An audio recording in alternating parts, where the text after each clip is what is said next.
কৃষক শ্রমিক জনতা লীগের সভাপতি বঙ্গবীর কাদের সিদ্দিক বীরউত্তম বলেছেন, যদি নিরপেক্ষ নির্বাচন অনুষ্ঠিত হয় তাহলে আওয়ামী লীগের জয় অসম্ভব। যদি আওয়ামী লীগ জয়লাভ করে তাহলে 2 হাতে চুরি পড়বেন বলেও ওপেন চ্যালেঞ্জ ছুড়ে দেন 71-এর রণাঙ্গনের এই বীর মুক্তিযোদ্ধা। বৃহস্পতিবার দুপুরে নাটোরে কৃষক শ্রমিক জনতা লীগের জেলা সম্মেলনে প্রধান অতিথির বক্তব্যে এসব কথা তুলে ধরেন বঙ্গবীর কাদের সিদ্দিক, যার দলের প্রতীক গামছা।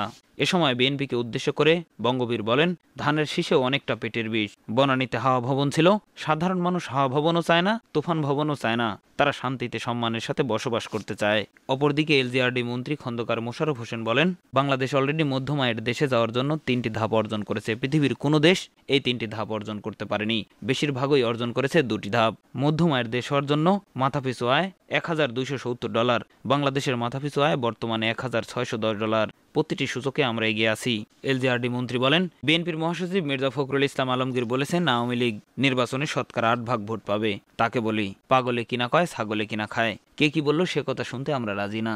আমরা চাই বাংলাদেশ বিশ্বে মাথা উঁচু করে দাঁড়াক। বাংলাদেশ এখন আর তলাবিহীন ঝুরি নয়, বাংলাদেশের ঝুরি এখন উপচে পড়া। যারা যুদ্ধ অপরাধী, দেশদ্রোহী, রাজাকার, তাদের সঙ্গে বিএনপির বাস। আর আওয়ামী লীগের বিএনপির সাথে কোনো সমঝোতা নেই। বাংলা নিউজের পরবর্তী আপডেট পেতে চ্যানেলটি সাবস্ক্রাইব করুন। নিউজটি দেখার জন্য ধন্যবাদ।